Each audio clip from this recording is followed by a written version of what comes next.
जम्मू में अब डायरिया और पीलिया ने मचाया कहर। अस्पताल में रोजाना एडमिट हो रहे 15 से 20 बच्चे। दूषित पानी और स्ट्रीट फूड का सेवन बन रहा घातक।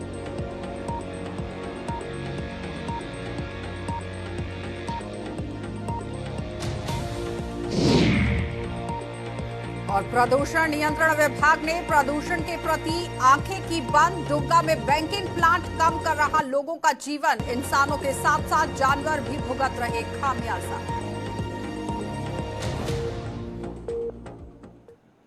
नमस्कार, बुलेटिन में आपका स्वागत है। मैं हूं आपके साथ आशा सरमाल। चलिए शुरुआत करते हैं जम्मू कश्मीर से जुड़ी खबरों की। सबसे पहले आपको कठुआ लिए चलते हैं और जिला कठुआ के चढ़वाल में बीते दिनों हुई डकैती के मामले में पुलिस को एक बड़ी सफलता हाथ लगी है। पुलिस ने सांबा से 2 आरोपियों को गिरफ्तार कर लिया है और जिनके कब्जे से पुलिस ने हथियार भी जब्त कर लिए हैं। वारदात में एक अन्य आरोपी भी यहां पर शामिल था, जिसकी तलाश में पुलिस लगातार जुटी हुई है। और कठुआ पुलिस ने सांबा पुलिस के साथ मिलकर सांबा के वार्ड 5 में दबिश दी थी और वहां से 2 आरोपियों को धर दबोचा। और इस पर आप देखिए किस तरह से निगरानी लगातार पुलिस करती नजर आ रही थी। लेकिन दोनों आरोपियों को फिलहाल आप देखिए किस तरह से यहां पर पकड़ लिया गया है। 18 मई को एक शोरूम के अंदर डकैती की घटना को अंजाम दिया गया था। सीसीटीवी कैमरा की फुटेज जो है वो आपके सामने है, जहां पर आप देखिए एक डकैती की घटना को किस तरह से अंजाम इन चोरों की तरफ से दिया जा रहा है। और लगातार पुलिस एक्शन मोड में नजर आई है और एक बड़ी सफलता हाथ लगती हुई। रंजीव मेहता हमारे साथ ज्वाइन कर चुके हैं। रंजीव, क्या कुछ कार्रवाई इन लोगों के खिलाफ अभी की गई है पुलिस की तरफ से? अच्छा, सबसे बड़ी बात यह है कि ये जो चोर हैं जिन्होंने 18 मई को की रात 9 बजे ब्याला चक और चढ़वाल के बीच में धरना नाले के पुल के पास एक शोरूम पर हथियारों की नोक पर जो मालिक थे शोरूम से उनसे 1 लाख रुपए की नकदी और एक सोने की अंगूठी को छीना है और उनके ऊपर हमला करने की भी कोशिश की गई। इसके बाद से सारे इलाके में इस घटना को लेकर काफी पुलिस के ऊपर प्रेशर था, क्योंकि एक सरेआम इलाके में 100 मीटर वहां से पुलिस चौकी थी, 200 मीटर का एसडीपी को ऑफिस का आशा। लेकिन उसके बाद पुलिस ने काफी कड़ी मशक्कत करते हुए आज इनको गिरफ्तार कर लिया। 3 लोगों में से 2 जो चोर थे उनको गिरफ्तार कर लिया। रंजीव, जिन्हें गिरफ्तार किया गया है उनके साथ कोई पूछताछ हो पाई है? और जिस तरह से पहले भी चोरी की घटनाएं देखी गई थी तो ड्रग्स के साथ उनका तार जुड़ता नजर आ रहा था, क्या इसमें कुछ ऐसा देखने को मिला?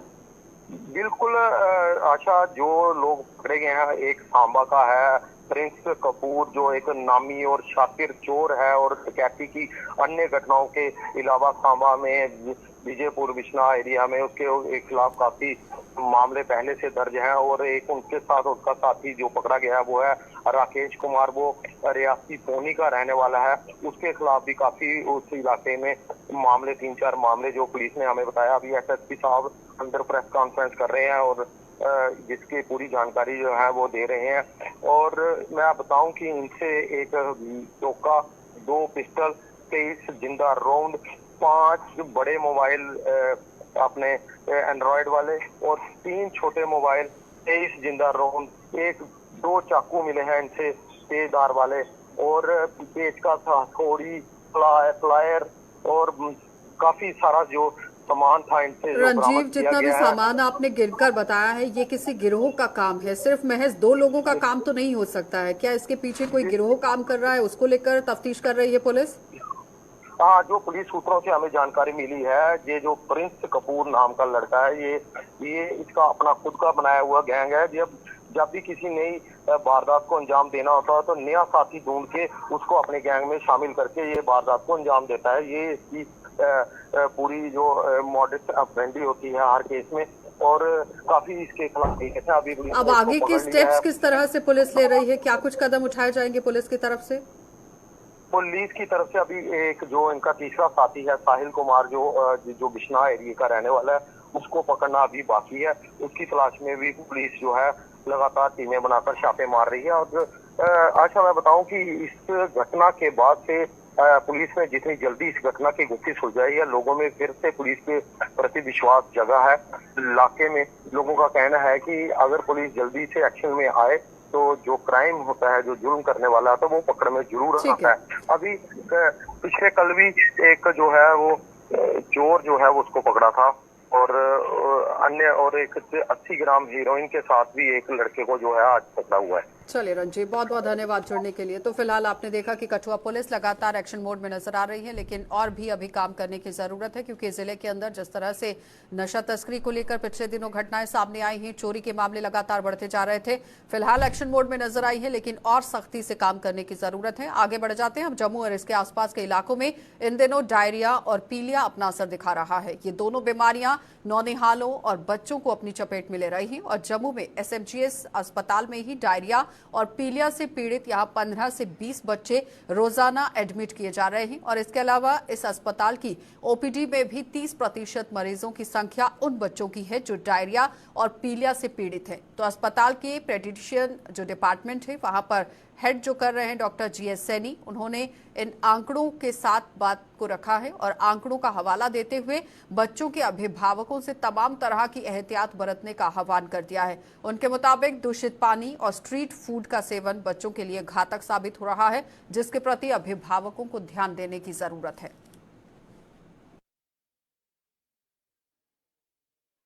काफ़ी आना शुरू हो गए हैं। हमारे एडमिशन भी 15 से 20 बच्चे डायरिया के एडमिट होते हैं। ओपीडी में हमारे ऑलमोस्ट कोई 30% जो ओपीडी हमारी वो डायरिया डिजीज़ की वजह से है। दूसरी बीमारी जो आजकल चल रही है वो फीवर चल रहा है। इसके अलावा कुछ बच्चों में हेपेटाइटिस यानी कि जांडिस भी देखा जा रहा है। तो डिसेंट्री के केसेस भी ऑन द राइज हैं इन दिनों। तो इसकी मूल वजह जो है साफ पानी का ना सेवन करना। इसके अलावा कुछ बच्चे जो हैं बाहर स्ट्रीट फूड्स लेते हैं, बाहर वेंडर्स से खाना खाते हैं, तो वो खाना वो है इतनी हाइजीन मेंटेन नहीं होती, तो इसलिए डायरिया, डिसेंट्री, टाइफाइड और हेपेटाइटिस जैसी बीमारियाँ वो ऑन द राइज हैं इन दिनों। इसका सबसे सिंपल इलाज यही है, अगर किसी बच्चे को डायरिया हो जाता है तो उसको ORS दे दिया जाए। ORS की कंपोजिशन बराबर होनी चाहिए।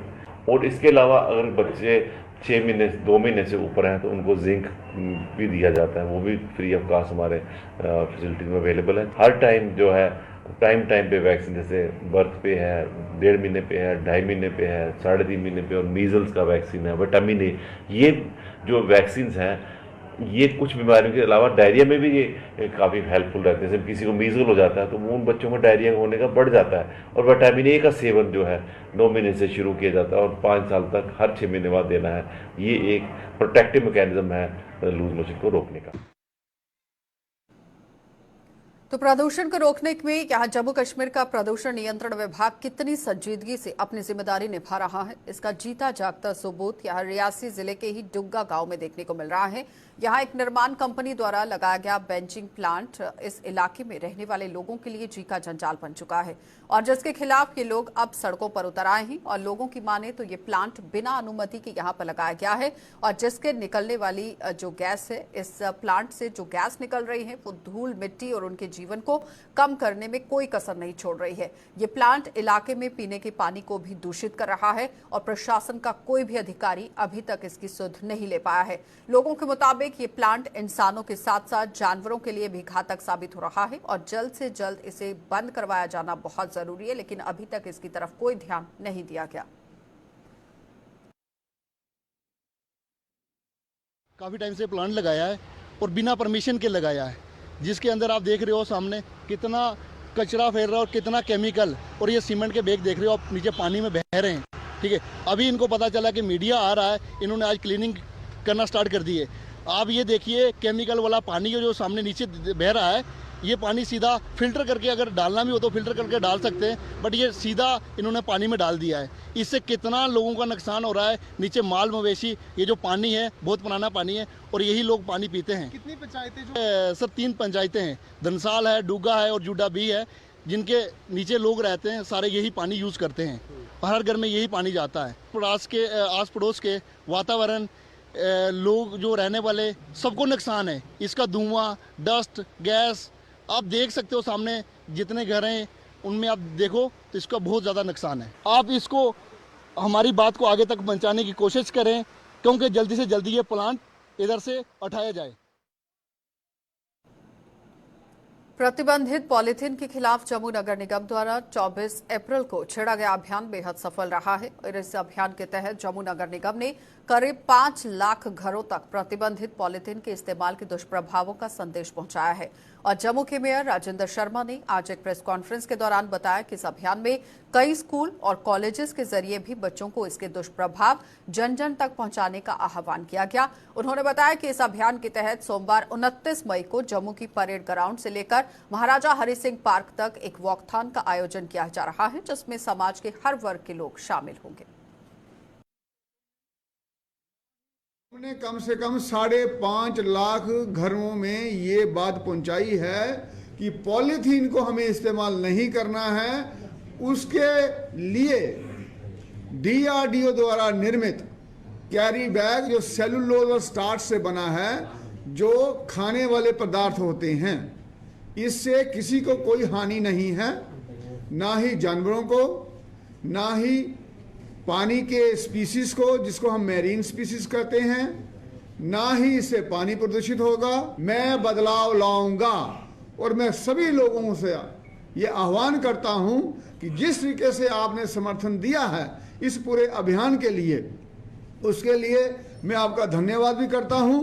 29 को सुबह 9 बजे परेड ग्राउंड जम्मू से महाराजा हरि सिंह पार्क जीवल चौक के पास वाकाथन आयोजन किया है जम्मू म्युनिसिपल कॉर्पोरेशन ने, जिसका मकसद पॉलीथीन मुक्त जम्मू है। पॉलीथीन मुक्त जम्मू के लिए जम्मू म्युनिसिपल कॉर्पोरेशन ने 24 अप्रैल को अभियान शुरू किया था। तो भारतीय जनता पार्टी की महिला मोर्चा की राष्ट्रीय उपाध्यक्ष पूजा कपिल जम्मू कश्मीर की 2 दिवसीय दौरे पर हैं और पूजा कपिल ने आज पहले दिन जम्मू साउथ विधानसभा में स्थित आंगनबाड़ी केंद्र में पोषण अभियान के तहत कार्यक्रम में भाग लिया और महिला मोर्चा की जम्मू कश्मीर इकाई की सदस्य भी उनके साथ यहां पर मौजूद रही हैं।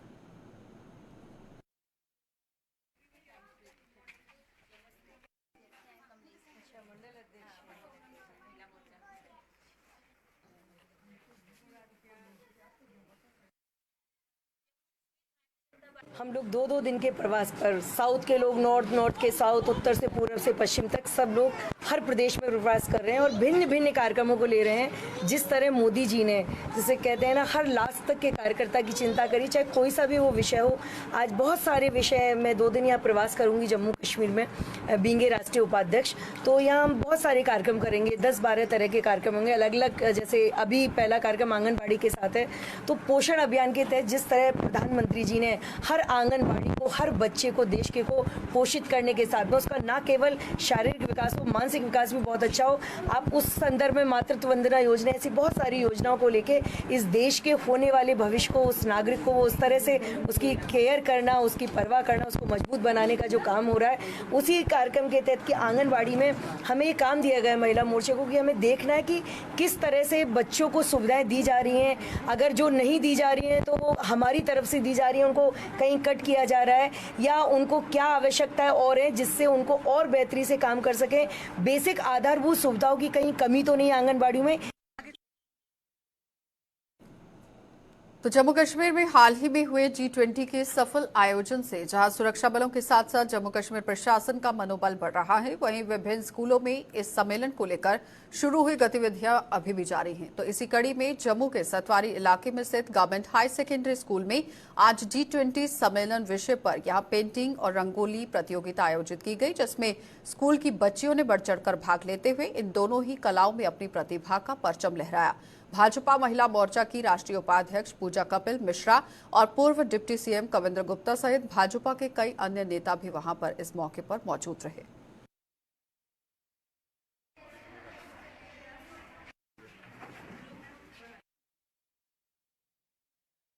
देखिए, G20 के विषय को लेकर के यहाँ पर रंगोली कार्यक्रम और पेंटिंग कंपटीशन करवाया गया। तो आज स्कूल की मैनेजमेंट का धन्यवाद करना चाहता हूँ, जो प्रिंसिपल श्रीमान सुरजीत सिंह जी का विशेष स्टाफ था, जिन्होंने बच्चों से एक राष्ट्रीय परिप्रेक्ष्य में इस प्रकार का कार्यक्रम करा करके एक मैसेज दिया है, 1 नेशन 1 अर्थ एंड 1 फ्यूचर। जो हमारा ये कोटेशन है, वासुदेव कुटुंबकम, हम पूरे विश्व को एक परिवार मानते हैं। जो हमारे प्रधानमंत्री जी ये विश्व स्तर पर कह चुके हैं। मुझे लगता है कि बच्चों ने जो पेंटिंग्स बनाई हैं उसमें तरह तरह की क्रिएटिविटी है और इससे बच्चों को एक्सपोजर भी मिलता है। आज यहाँ पर जो कार्यकर्ता हमारे और स्कूल की मैनेजमेंट आई है उनके प्रयास से ये सफल हुआ, इनके लिए स्कूल धन्यवाद करना चाहता हूँ। और जो बच्चे इसमें फर्स्ट सेकंड थर्ड या आएंगे उनको यहाँ पर प्राइज डिस्ट्रीब्यूशन भी होगा।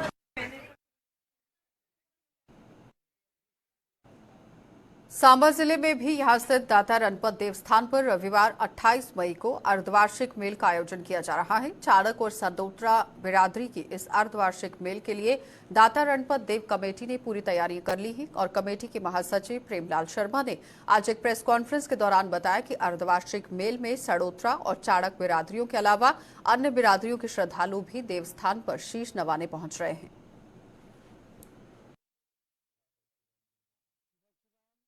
अर्धवार्षिक मेल नेगी एतवार की जी बड़ी धूमधाम कने मनाई जा रही है, क्योंकि हर साल और हर 6 महीने बाद जिहड़ियां मेलां होंदियां साड़ियां मेल दे विच हर साढ़े अपने सडोत्रा बरादरी के परिवार और चारक बरादरी के परिवार जिहड़े उत्थे पूरी व्यवस्था दिखदे। व्यवस्था दिखने के बाद उत्थे जिन्ने भी हर वर्ग के लोग उत्थे दर्शन करने लिए आते, अपनी मन्नत मंगने लिए आते और उत्थे हर अपना दादा देव जी का आशीर्वाद पाते और मुरादा पूरियां उत्थे हर एक दी होंदियां न। जिस वेले दादा देव के स्थान पर उत्थे परिवार आते और अस हर एक की स्नेह दिया गया, कोई दो बरादरियों की मेल नहीं है, हर एक वर्ग के मेल है और हर वर्ग के लोगों के हथ जोड़िए प्रार्थना कि सारे लोग उत्थे परिवार सहित आन और अपने उत्थे आशीर्वाद पान। जल जीवन मिशन के तहत जम्मू कश्मीर में पंचायत स्तर पर समितियों का गठन किया गया है। ये समितियां यहां अपनी अपनी पंचायत के लोगों तक पीने के साफ पानी पहुंचाने का काम कर रही हैं और इसी कड़ी में जिला रियासी के रामनगर ब्लॉक की पंचायत देहाड़ी में ही यहां जल जीवन मिशन की कमेटी की बैठक हुई, जिसकी अगुवाई सरपंच स्वर्ण सिंह ने की है। तो बैठक में पंचायत के लोगों को पेश आ रही पानी की समस्याओं पर चर्चा की गई और सरपंच ने बताया कि इस कमेटी के गठन का मुख्य उद्देश्य पंचायत के लोगों को पीने का साफ पानी उपलब्ध करवाना है। वो गांव का सरपंच होगा, उसके अलावा इस मेंबर भी इसमें रखे जाएंगे, आंगनवाड़ी के लोग और कुछ आशा वर्कर को भी साथ में एंगेज किया है। वो पूरे प्रॉपर तरीके से इसकी जो फंक्शनरी होगी उसको पूरा सुपरविजन करेगी और लोगों के घर घर तक जो है वो जल पहुंचाने का पूरा कार्य करेगी। और एक किट भी जो है वो हमें प्रोवाइड की जा रही है इनकी तरफ से कि पानी को कैसे स्वच्छ रखना, साफ और शुद्ध कैसे रखना है। और मैं भी बतौर सरपंच अपनी तरफ से ये पूरी कोशिश करूंगा कि मेरा जितना भी पूरा गाँव है, हमारा जितनी भी पूरी पंचायत है, सभी को जो है पानी पूरे प्रॉपर तरीके से पहुंचे और बिल्कुल साफ और स्वच्छ जल जो है वो पीने के लायक जल जो है वो हर घर तक पहुंचे। और बाकी अभी जो कमेटी हम बना रही हैं तो देखेंगे कि अपनी तरफ से पूरी कोशिश करेंगे कि कोई भी आदमी पानी के बगैर अछूता ना रहे। और हमारे जो माननीय हमारे जो प्रधानमंत्री श्री नरेंद्र मोदी जी, उनका जो सपना है कि हर गांव में जो आखिरी कोने तक, हर लास्ट घर तक जो है पानी पहुंचे। और हम भी ग्राउंड लेवल पर ये पूरी कोशिश करेंगे कि हर घर में जो है वो पानी पहुंचे और एक साफ पानी, शुद्ध पानी जो पीने का पहुंचे। प्राइमरी हेल्थ सेंटर कटरा में आज रक्तदान शिविर का आयोजन किया गया, जिसमें संत निरंकारी मिशन से जुड़े हुए लोगों, पुलिसकर्मियों के साथ साथ अन्य लोगों ने भी रक्तदान किया। इस मौके पर मौजूद बीएमओ डॉक्टर गोपाल दत्त ने बताया कि हर वर्ष यहां 4 रक्तदान शिविर आयोजित किए जाते हैं और ये साल पहले शिविर का है। पहला शिविर यहां पर लगाया गया है। इस शिविर में एकत्रित किया गया जो रक्त है जिला अस्पताल उधमपुर में जमा करवाया जाएगा। साल का जो हमारा पहला कैंप है, ऐसे पूरे साल में हम 4 कैंप लगाते हैं। तो आज के इस कैंप में 20 से 30 यूनिट होने की हमें उम्मीद है। तो इसमें निरंकारी मिशन, कटरा यूथ की तरफ से कुछ मीडिया के लोग और कुछ हमारे पुलिस कर्मचारी ब्लड डोनेट कर रहे हैं। तो हमारा ये ब्लड जो डोनेट होगा ये जीएमसी उधमपुर में जाएगा और जीएमसी उधमपुर में हमारा जो पेरेंट ब्लड बैंक है, तो जब भी हमें आवश्यकता पड़ती है, ज़रूरत पड़ती है, तो हम वहाँ से ब्लड जो है वो CSC कटरा में मंगवा लेते हैं। तो कश्मीर में हुआ G20 सम्मेलन पुंछ के लोगों के लिए पर्यटन उद्योग की सौगात लेकर आया है। G20 सम्मेलन में पुंछ के कई पर्यटक स्थलों को विकसित करने और उन्हें पर्यटन की नक्शे पर लाने की बात की गई है। तो पुंछ में पर्यटन उद्योग को विकसित करने पर स्थानीय लोगों में खुशी की लहर है। उन्होंने इसके लिए केंद्र सरकार का आभार जताया है। लोगों के मुताबिक पुंछ में पर्यटन उद्योग के विकसित होने से विकास का नया दौर शुरू होगा और उन्हें रोजगार के नए अवसर मिलेंगे।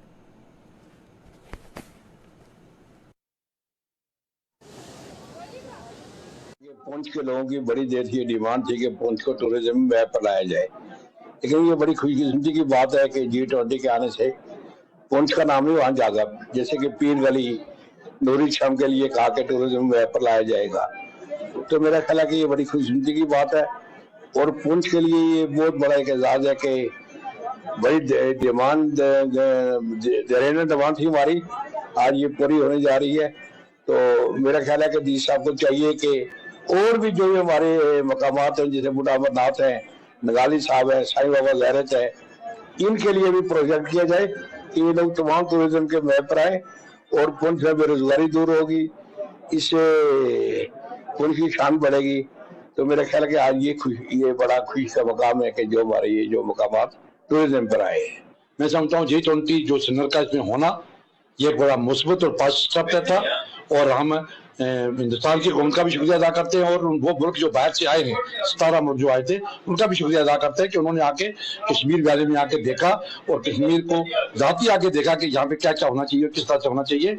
जहाँ तक आपने बात करी टूरिज्म के हवाले से, एक तो ये शुक्रिया हम करने जा रहे हैं कि जो पीर की गली और दूसरा जो क्या कहते हैं नूरी शम की बात की आपने, ये हिस्टोरिकल प्लेसेस हैं। अगर उन मुल्कों ने बैठ के टूरिज्म के हवाले से इसको नाम में ले लिया और यहाँ पे कुछ होने जा रहा है, यहाँ पे करोड़ रुपया लगेगा, तो हम उनका भी शुक्रिया अदा करते हैं और ये पुंछ रजौरी की और पीर पंजाल खिता के लोगों की एक बेहतरी का काम होगा। पुंछ वासियों की ओर से मरकजी हुकूमत का शुक्रिया अदा करूंगा कि इस G20 सम्मेलन में उन्होंने टूरिज्म के हवाले से पुंछ का भी एक जो है वो टूरिस्ट डेस्टिनेशन जो नूरी शम के नाम से मशहूर है उसको भी उसमें शामिल किया और लोगों को बताया कि पुंछ जो है वो सीनिक ब्यूटी से किसी से भी कम नहीं है। तो इससे ये होगा कि पुंछ के अंदर जो है वो अगर इकनॉमिक एक्टिविटीज के बारे में अगर देखा जाए तो वो उसका एक ही साधन है, वो है टूरिज्म, चाहे वो रिलीजियस टूरिज्म कहिए या फिर सीनिक ब्यूटी देखने के लिए जो यहाँ के अलग अलग स्पॉट हैं उनको देखने के लिए लोग आए। इससे पुंछ को काफी फायदा होगा। तो G20 सम्मेलन में इसको शामिल करने पर हम सेंट्रल हुकूमत का शुक्रिया अदा करते हैं। तो जम्मू के वार्ड नंबर 32 अजीत कॉलोनी के लोगों ने जम्मू नगर निगम पर अनदेखी करने का आरोप लगा दिया है। स्थानीय लोगों का आरोप है कि इस वार्ड में जम्मू नगर निगम ने विकास के नाम पर एक ईंट तक नहीं लगाई है, जिसके चलते लेन एंड ड्रेन का काम आज तक पूरा नहीं हो पाया है और यही वजह है कि यहाँ बारिश का पानी अक्सर उनके घरों में घुस जाता है, जिससे उन्हें बेहद परेशानी झेलनी पड़ती है और नुकसान भी हो जाता है।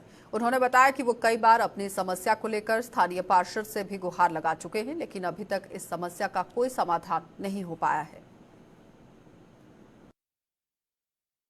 कर रहे हैं अपने कॉरपोरेटर करलुपिया साहब से कि हमारे यहाँ ड्रेन का लेन और ड्रेन का हो जाए।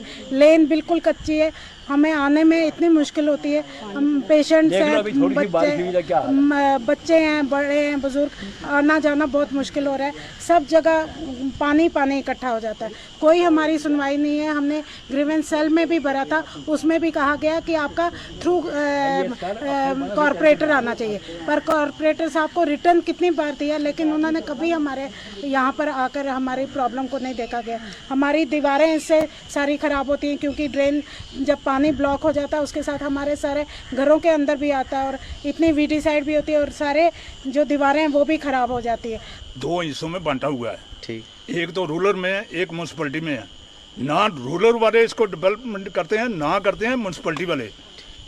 ये 32 नंबर में आई है, आधी जगह 32 नंबर में आया हुआ है, वार्ड नंबर 32 में। लेकिन आज तक करलुपिया साहब जो हैं वो अपने घर में ही डांस कर रहे हैं, यहाँ पर कोई नहीं आया। ठीक है, उनको यहाँ पर आना चाहिए और देखना चाहिए हमारी मुश्किलें क्या हैं।